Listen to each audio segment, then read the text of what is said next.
দিয়েছি এই থানার ওসি টাকার মাধ্যমে বিক্রি হয়ে অনৈতিকভাবে বিক্রি হয়ে গেছে। এটা শফিকুল ইসলাম মাসুদ আপনাদের ভাইয়ের অনুরোধ, এই অনুরোধ আপনাদের কাছে এখন নির্দেশ। ইনশাআল্লাহ আমরা একটা যুদ্ধের মাঠে আছি। আগামী 12 তারিখ ভোটের এই যুদ্ধ আমরা বিজয় নিয়ে তারপরে ঘরে ফিরবো ইনশাআল্লাহ। কারণ ষড়যন্ত্র এখান থেকে এক চুল পরিমাণ আমাদের নড়াতে পারবে না। সেই জন্য আপনারা আস্থা রাখুন। প্রশাসনের এখানে যারা আছেন তারা এখন কথা বলবেন। আমি শুধু পরিষ্কার 3টা কথা বলতে চাই। আজকে চন্দ্রদ্বীপে যে ঘটনা ঘটেছে এটা 4র্থতম ঘটনা। নির্বাচনী তফসিল দেওয়ার পর 4র্থতম এই ঘটনা তারা সংগঠিত করেছে এই মানে পরিকল্পনায় যে চন্দ্রদ্বীপে ঘটনা ঘটিয়ে পার পাওয়া কোনো ব্যাপার না, এবং সেটা তারা দেখেছে 1 বার 2 বার 3 বার, 4র্থবার আজকে তারা আমাদের প্রায় 50 জনের মতো ভাইকে কুপিয়ে তারা আহত করেছে। তার মধ্যে আমাদের মহিলা আছে 6 জন। আমরা ধিক্কার জানাই এই নরপচুষ্টের। আগামী 12 তারিখ ব্যালটের মাধ্যমে জবাব তোমরা পাবা ইনশাআল্লাহ। এবার বাউফলে কোনো ডাকাত বিজয় হবে না, বাউফলে এবার বিজয় হবে 3.5 লক্ষ মানুষ। সেই জন্য ওখানে যারা আহত হয়েছেন আমি প্রশাসনের কাছে আমরা ইতিমধ্যে মামলা দায়ের করেছি। 24 ঘন্টা সময়, এর মধ্যে যদি তাদের গ্রেফতার না হয় এই রাস্তা কিন্তু জনগণের, আমরা জনগণের রাস্তায় জনগণ হাজির হলে আমি মাসুদের কিছু করার থাকবে। 2, আমাদের অফিসে ইতিপূর্বে শহীদুল আলম তালুকদার তার নেতৃত্বে এবং তার ছাত্র দলের সভাপতি পরিচালনায় তার উপস্থিতিতে আজকেও যখন আমার কাছে ভিডিও ক্লিপ আছে আমি এটা ছেড়ে দেব, শহীদুল আলম তালুকদারের কাছে যখন বলা হয় চন্দ্রদ্বীপে হামলা চলছে তখন বলেছে তোদের কাছে যা আছে তাই নিয়ে ওদেরকে শোয়াইয়া ফেলাও। আমি পরিষ্কার করি তালুকদার, তুমি চন্দ্রদ্বীপকে শোয়াইতে বলছো, 3.5 লক্ষ মানুষ এবার তোমার ব্যাপারে সিদ্ধান্ত নেবে।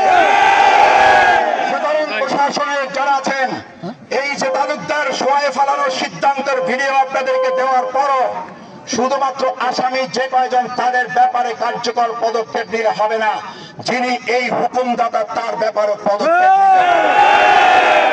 যার নির্দেশে এই কাজগুলো হয়। প্রকাশ্যে তিনি আমাকে হত্যার হুমকি দিয়েছেন, প্রকাশ্যে তিনি আমার রক কেটে দেওয়ার কথা বলেছেন। আমরা সবকিছু ধৈর্য ধারণ করেছি। সুতরাং দ্বিতীয় দাবি হচ্ছে প্রশাসনের কাছে তারা অবশ্যই এই আসামি যাদের নাম দেওয়া হয়েছে হুকুমদাতা সহ এই বিএনপি তথাকথিত প্রার্থী, তারাই বিএনপি বলে সারা বাংলাদেশে পাইছে ধান আর বাউফলে পাইছে সিডা।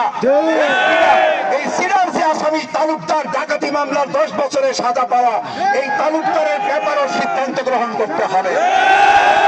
3 নম্বর দাবি, আমাদের খুব বেশি দাবি নাই, অবাধ সুষ্ঠু নিরপেক্ষ নির্বাচনে 5টা ভোট যদি দাঁড়িপাল্লা পায় 5টাই হবে, 6টারও দরকার নাই, কিন্তু 4টা হলে পরিস্থিতি সামাল দেওয়া যাবে না। সেই নিশ্চয়তা প্রশাসনকে দিতে হবে। এবং এই পিছনে যিনি কলকাঠি নাড়েন না, প্রকাশ্যে যিনি এই কাজে লিপ্ত, আমাদের কাছে প্রমাণ সহ আমরা ইতিপূর্বে সাংবাদিক এবং প্রশাসনের কাছে দিয়েছি। এই থানার ওসি টাকার মাধ্যমে বিক্রি হয়ে অনৈতিকভাবে বিক্রি হয়ে গেছে। এই বিক্রি হওয়া থানার ওসি আবার সুষ্ঠু নিরপেক্ষ নির্বাচন করতে পারে না।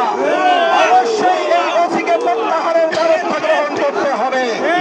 আমরা এই 3টি মৌলিক দাবি এবং জনগণের ভোট নিশ্চিত করার লক্ষ্যে কর্তৃপক্ষ কি সিদ্ধান্ত নেবেন তা এখন আপনাদের কাছে জানানোর অনুরোধ করে আমি আপনাদের শান্ত থাকার জন্য তাদের কথা বলার মধ্যে, এটা জামাত ইসলামী ছাত্র শিবির 11 দলীয় নির্বাচনী ঐক্যের শীর্ষ নেতৃবৃন্দ আমার সাথে আছেন। সুতরাং আমরা শান্তশিষ্ট ভাবে আমরা একটা সুন্দর ভোট উপহার দিতে চাই। সেজন্য আমরা ধৈর্য ধারণ করেছি, পিঠ দেয়ালে থাকা ছাড়া আমরা রাস্তায় আসি নাই। আমি যতক্ষণ হাসপাতালে না গেছি ততক্ষণ রাস্তায় আসার সিদ্ধান্ত নেই নাই। আমি আমার ভাইদের বলেছিলাম উপজেলা চত্বর থেকে তোমরা একটা মিছিল শেষ করে দাও। অত্যন্ত পরিতাপের বিষয়, আমি আদাবাড়িয়া প্রোগ্রামে যাওয়ার আগে ভাবলাম আমার ভাই বোনদের একটু দেখে যাই।